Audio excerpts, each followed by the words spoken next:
Welcome to JE Max, JE Mains Advanced Extreme Series. Welcome to season number 1 of JE Max, and this is season 1 and series 3 of JE Max. As I said earlier, in JE Max season 1, we are concentrating on concepts, problems, shortcuts, assignments, and tests on mean value theorems. Actually, in JE Max season 1, successfully have completed 2 series, series 1 and series 2.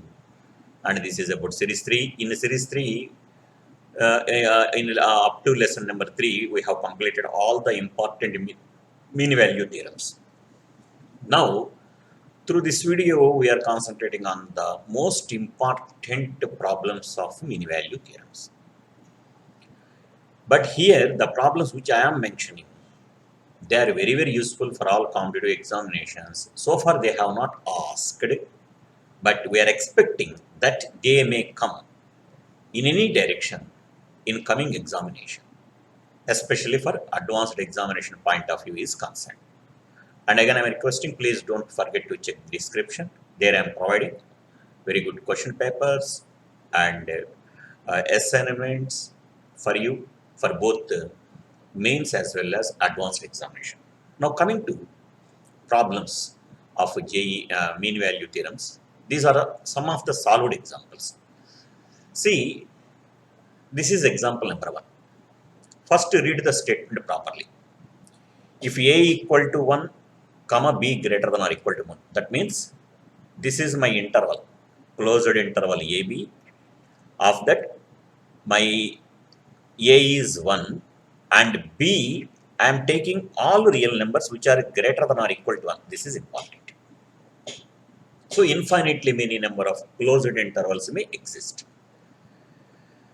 And f of x is equal to 1 by mod x. This is function. So, prove that Lagrange's mean value theorem is not applicable for f in closed interval AB. If my function is defined like this on this interval, then for this function, Lagrange's mean value theorem not at all applicable. Even then, but check the conclusion of the theorem is true if b greater than 1 plus root 2. Though Lagrange's mean value theorem not applicable, but if b greater than 1 plus root 2, the conclusion of the theorem may holds good. What is conclusion of the theorem? F of b minus f of a by b minus a equal to f dash of c, where c lie between a and b. That means there exists a point in between a and b such that the derivative at that point is equal to f of b minus f of a by b minus a. That we are going to prove through this problem. That's why actually this particular example I have mentioned as a counter example of Lagrange's mean value theorem, where the conditions of mean value theorems are not necessary. They are just sufficient only. In that aspect only, I have given this as an example for you. Now, to support that, here I am giving the proof. See, let us see. Here, suppose to apply Lagrange's mean value theorem on a particular function in the given interval, you need to check the two boundary conditions of the Lagrange's mean value theorem. What are those boundary conditions? Number 1, the function should be defined in a closed interval AB. Of course, here my function f of x is equal to 1 by mod x, no doubt. It is defined in a closed interval AB. So, in that aspect, I have no problem at all. And it is continuous in closed interval AB, and it is derivable in open interval AB. No doubt. 1 by mod x is continuous in closed interval AB. And my question is, I want to check whether the function is differentiable or not. But it is very clear. That your function actually is not defined at x is equal to 0. Because 0 is a point in closed interval minus 1 comma b.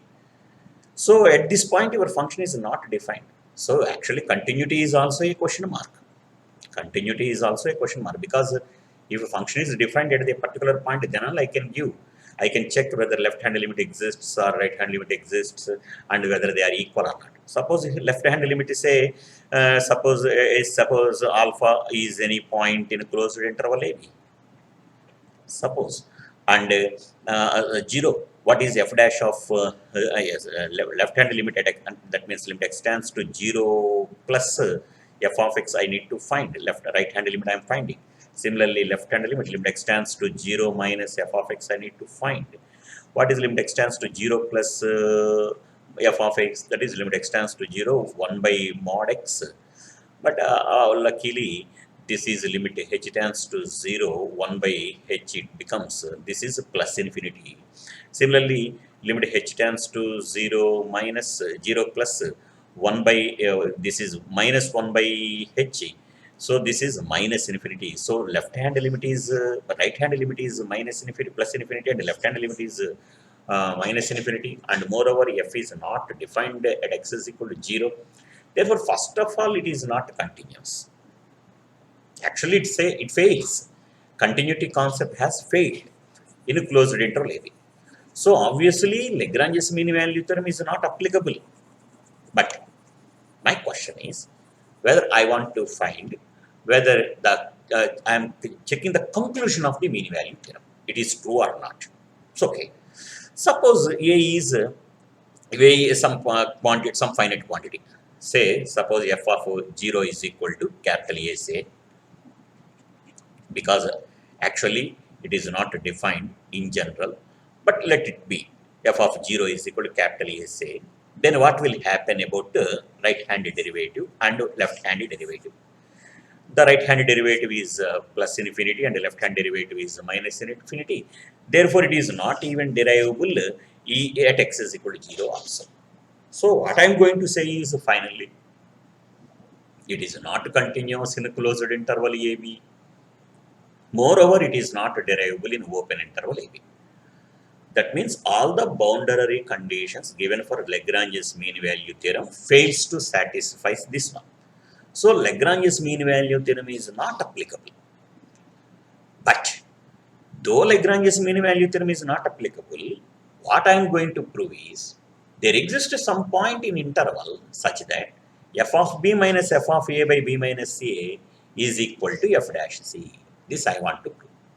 So here, this is the conclusion that I am going to find.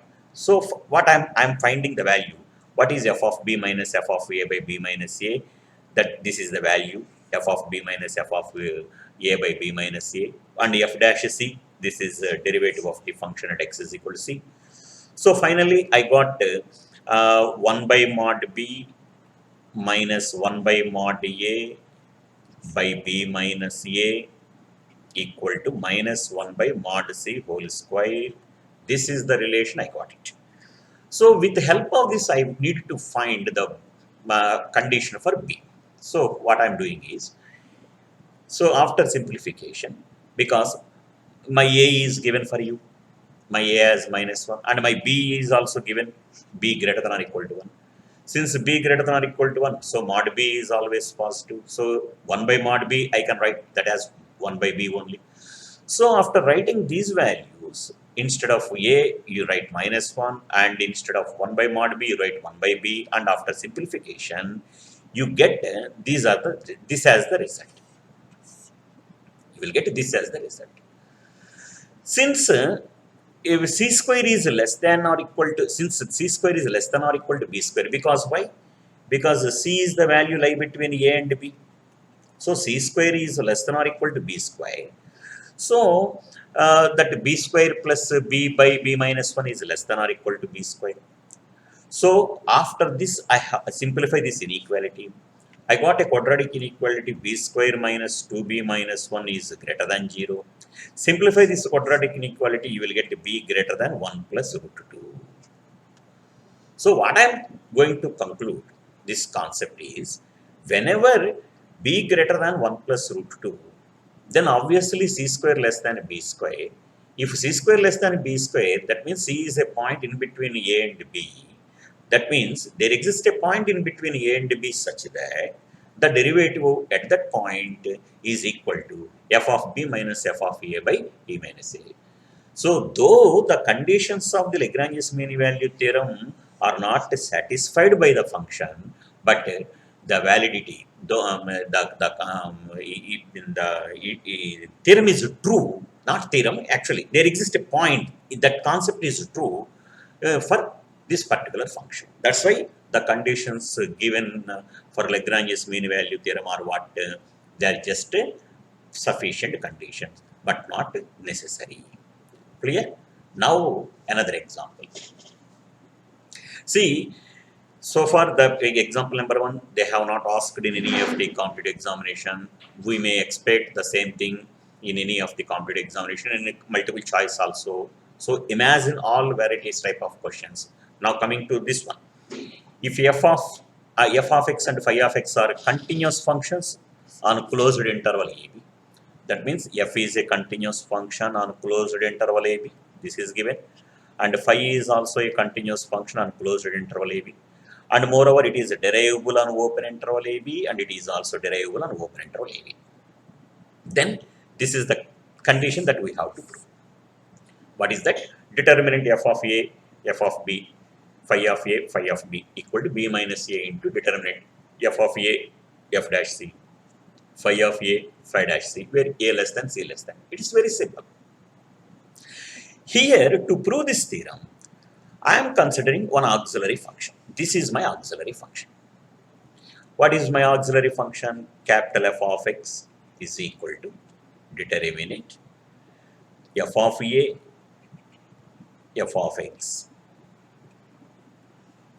phi of a, phi of x. See, this is nothing but what? F of a, phi of x minus f of a, sorry, phi, f of a, phi of x, next f of x into phi of a. No doubt, f of a is constant, phi is continuous, f of a is constant and phi is continuous, and product of a constant and continuous function is continuous. Totally, my capital F is continuous in closed interval AB and is derivable in open interval AB. And moreover, what is capital F of small a? That is 0 because two columns are identical. And what is f of b? That is also equal because two rows are equal. So, therefore, what happens here? All the conditions of Lagrange's mean value theorem are satisfied and they are derivable and they are continuous and they are derivable in closed interval AB. Therefore, by Lagrange's mean value theorem, there exists a point C in open interval AB such that f dash of C equal to 0. That means what is f dash of C? I am deriving this. This is f of a into phi dash of x, phi dash of C minus f dash of f dash of C into phi dash of a. That means equal to 0. Therefore, this I can write it as determinant what? F of a, f dash of x. No. Sorry. Here I can write now by Lagrange's mean value theorem. This I can write it as what? F of b minus f of a by b minus a equal to f dash of c. That is the concept. So f dash of c I have substituted here. So f of b minus f of a, you find that value, and after simplification you will get f of b minus f of a. That means capital F of b minus capital F of a by b minus a equal to capital F dash of c. You substitute that values of capital F of b minus capital F of a, which is equal to b minus and f dash c.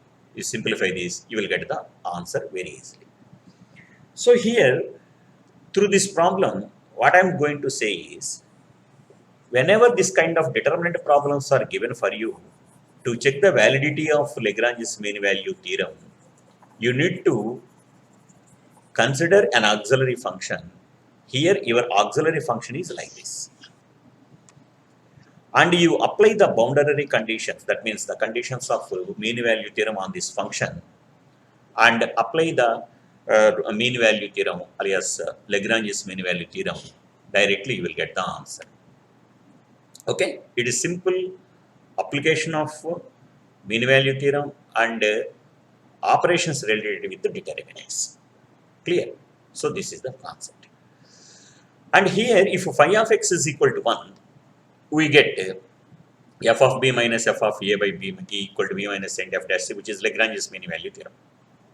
So the statement given in the problem is more generalized version, whereas Lagrange's mean value theorem is a particular case of that phi of x is equal to 1. And this is also an important problem, and this we may expect in any of the competitive examinations. Please practice that. Now coming to another example. Just like here we have concentrated one what is called 2 by 2 determinant. Now it is the 3 by 3 determinant. Actually, based on that previous problem only, they have constructed this problem. Already in one of the IIT examination, in old IIT JEE examination, this question was, they were asked this question, and it was one of the famous standard question. So here first read the statement properly. F of x, phi of x, psi of x satisfy the first two conditions of Rolle's theorem. That means all the three functions are continuous in closed interval AB, and all the three functions are derivable in open interval AB. And moreover, f of a equal to f of b, phi of a equal to phi of b, psi of a equal to psi of b. So all the three conditions are satisfied by the three functions. That is given in one line. And you need to prove that there exists a point C in open interval AB such that determinant this holds good. Yeah, if you understood the previous example properly, then solving this problem is very easy for you. There you consider this as the function, and you need to apply all what is called conditions of Rolle's theorem on capital F of x. See, first see the function determinant f of a, phi of a, psi of a, f of b, phi of b, psi of b, f of x, phi of x, psi of x. If I have explained along R3, I may get capital F of x as what? Some capital A into f of x plus capital B into phi of x plus capital C into psi of x. What are A, B, C? A means cofactor, and B is cofactor of phi of x, and C is cofactor of psi of x. So they are just constants only. So instead of writing f of a, psi of b minus f of b, psi of a, something like that, I just represented them with capital A, comma B, comma C. You consider this as your function. So it is nothing but the given determinant. Now I am applying what? All the conditions of Rolle's theorem. Verify, checking. No doubt, since f, phi, psi, they are continuous in closed interval AB, no doubt capital F is also continuous in closed interval AB. And small f, phi, psi, they are derivable in open interval AB. No doubt capital F is also derivable in open interval AB. And moreover, capital F of A is 0 because first row and last row are equal. And capital F of B is also equal to 0 because second row and third row are equal by properties of determinant. So all the three conditions of Rolle's theorem are satisfied. Therefore, there exists C belongs to open interval AB such that capital F dash of C equal to 0. So what is capital F dash of C? That is capital A into small f dash of C plus capital B into phi dash of C plus capital C into psi dash of C equal to 0. This I can write in the form of determinant just like given in the answer. So straight away, it is very, very useful and important applications of Rolle's theorem, and it gives the interlinks between determinants versus calculus conceptual oriented problem, a mixed oriented problem, and this is a very easy problem. Already they asked this question, but anyhow, you practice this kind of questions even in your regular preparation also. Now coming to note. If in the above determinant, if I have replaced 5 with a, that means a constant k, then automatically the result will be converted into Cauchy's mean value theorem, and psi with the x, that becomes Lagrange's mean value theorem, and f of a equal to f of b, that means the theorem is nothing but Rolle's theorem. Okay, now another important point here. So far in all the examples, we just confine to f is continuous in closed interval and f is derivable. But we have not gone beyond that. But now with this problem, we are now entering into a step beyond that one. Okay, what is that? Read the statement properly. A twice differentiable function f on a closed interval ab is such that f of a equal to f of b equal to 0. That means what is given for you? F is a twice differentiable function. That means f dash exists, f double dash exists. F dash exists, f double dash exists means they are continuous, first of all. That means f dash, f double dash, they are continuous in closed interval AB. F dash, f double dash, they are continuous, derivable in open interval AB. See, the entire that information has been given in that single statement. F is twice differentiable, because twice differentiable means f double dash exists. F double dash exists means f dash exists. F dash exists means if it is continuous. That's why try to understand the links between them. Every differentiable function is continuous. Not every continuous function is differentiable. That's why. So if it is differentiable, so automatically continuity holds good. So now what I'm going to say is, for f and f of x naught greater than 0, where x naught is a number lie between a and b, then there exists at least a real number c between a and b such that the second derivative of the function is less than 0. That means whenever f is a twice differentiable function in closed interval ab, and at any point in open interval ab the function is positive, then at any point in open interval ab the second derivative of the function is always negative. This we want to discuss analytically with the help of mean value theorems. So it is a beautiful application of Lagrange's mean value theorem. How? Clear? And moreover, this statement is helpful for solving several other questions. And if you have just gone through the previous last 5 years papers of JEE Advanced, you will find several questions. They have been constructed based on this particular area only. Okay, anyhow, let us see. So as I mentioned just now, since f double dash exists on closed interval AB, therefore f and f dash both are exist and they are continuous. This already happy. So this is my interval. So I can divide the interval into two parts, because x naught is any point in the interval that has been given. So if f is continuous on closed interval AB, then it is continuous and derivable in every subinterval of that interval. If f is continuous in closed interval AB, then it is continuous and differentiable. And of course, if f is differentiable in closed interval AB, then it is also differentiable at every subinterval. So this is one of the subinterval, and this is another subinterval. So since it is continuous and derivable in closed interval AB, obviously your function is continuous and derivable in closed interval A comma x naught and x naught comma b. So now what I am saying is, for example, if I have taken this as my interval, therefore as per Lagrange's mean value theorem, f is continuous and f is derivable, and therefore by Lagrange's mean value theorem there exists some c1 which lie between a and x naught, such that f of x naught is equal to f of a plus x naught minus a into f dash of c1. Similarly for next one.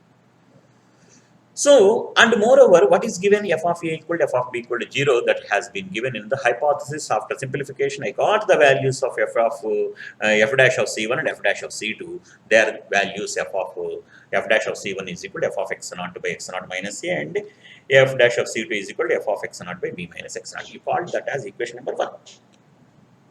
Now, what I'm saying is, so what I'm doing is, with help of this, uh,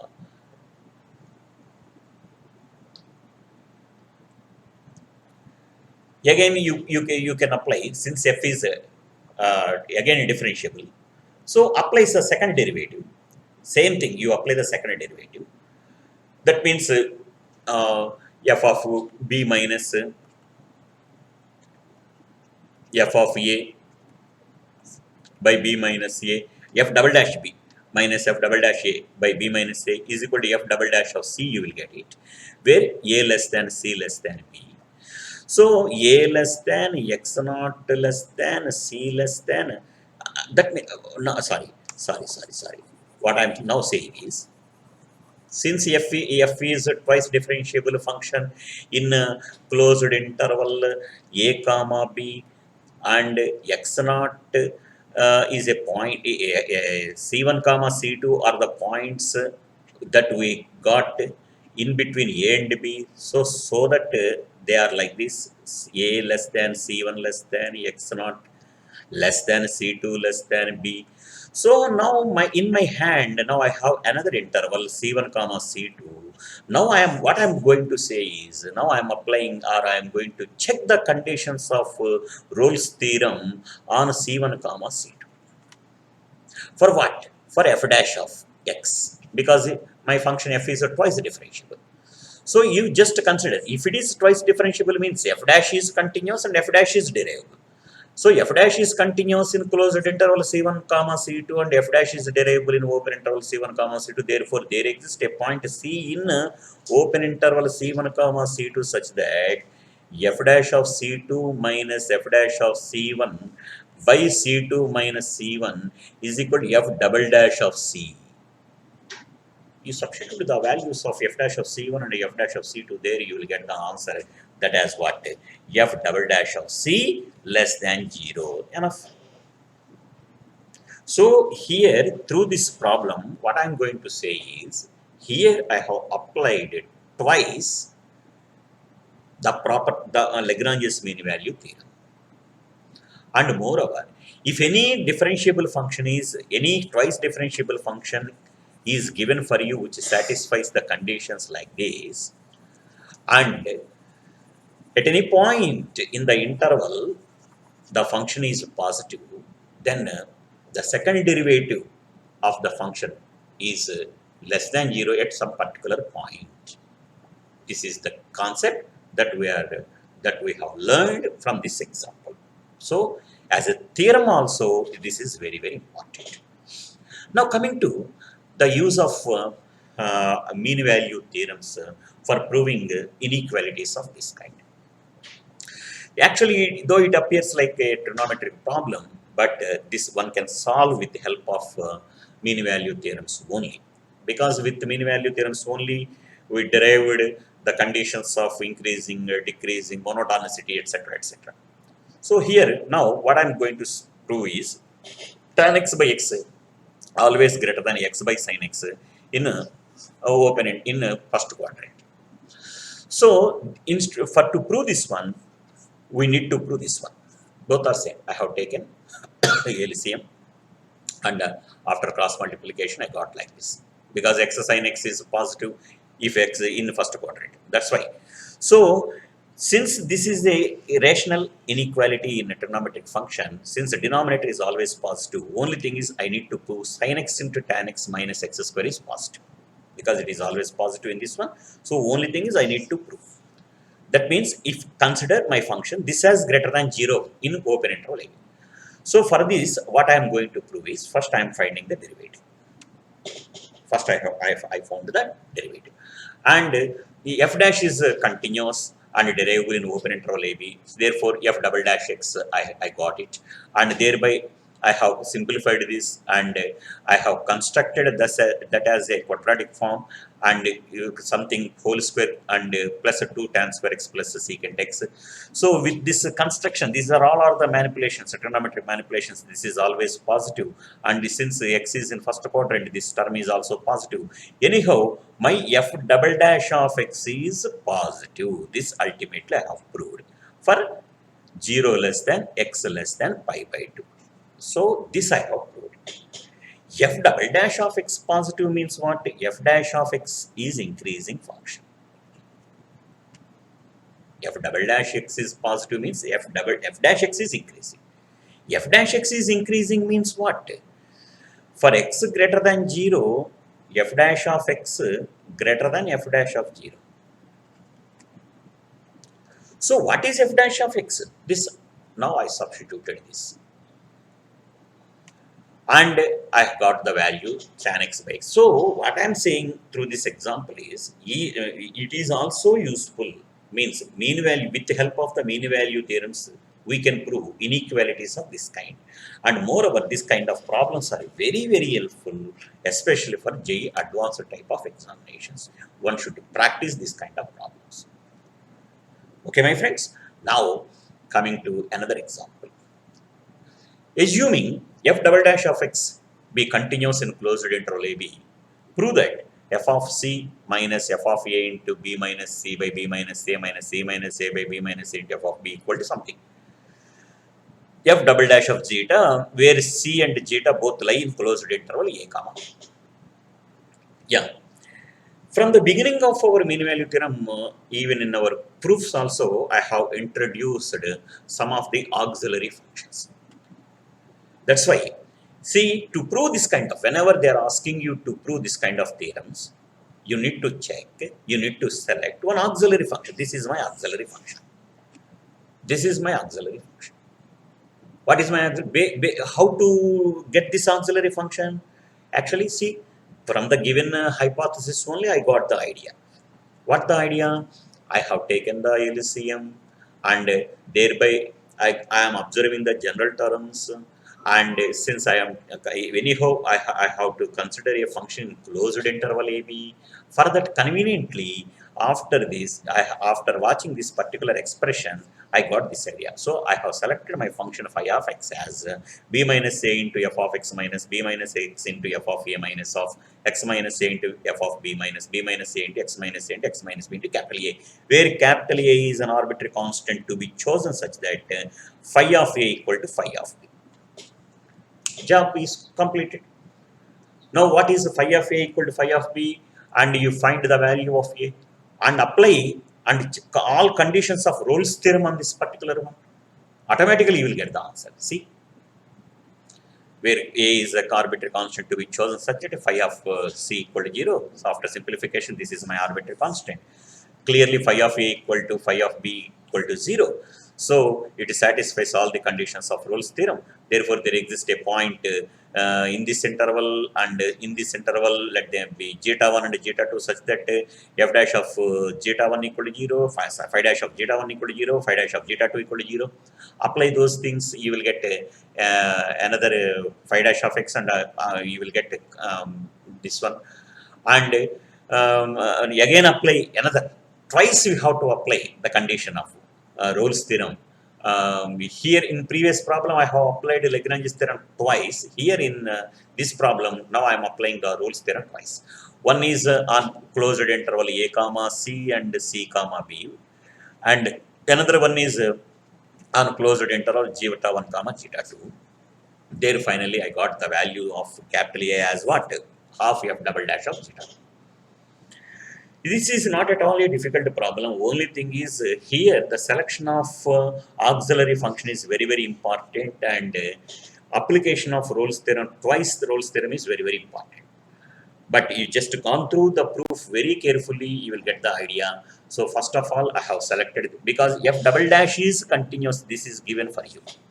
So whenever in question, twice differentiable function is given for you, once in your mind you come to the conclusion that you need to apply Lagrange's theorem twice or Rolle's theorem twice. For that, you need to divide the entire interval into two parts, and because there where A and C and zeta are points on closed interval AB that they are given for you.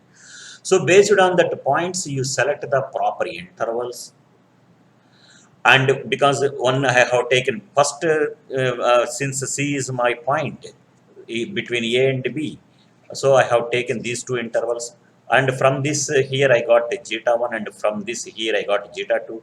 Again I have applied my Rolle's theorem on this particular interval, because your function is twice in closed interval, means it is twice differentiable in twice continuous in every subinterval of the interval. That's why, until to reach the given second derivative, you have to apply the Rolle's theorem. Thereby, you will get the result. Okay, my friends. I think if you like this video, please share and subscribe my channel. There, you will get problems of this kind and this kind of innovative models. All the problems that so far we have discussed through this video are very, very important. Except one problem, all other problems are completely new for all competitive examinations. At any in 2021 or 2022 or any coming examinations, we are expecting these problems. Hope you'll understand this very well, and please don't forget to check the description, and please don't forget to share and like my channel and press the bell icon.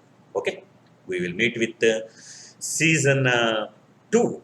I mean, series 2 of JE Max. There we are concentrating with a particular topic from bottom level to higher level, all the varieties of concepts, total thorough chapter that we are completing in season 2. Of that, we are concentrating the complex numbers, first of all, because complex number is the most weightage topic for all competitive examination. That we will meet with the season 2 of JE Max series. Okay.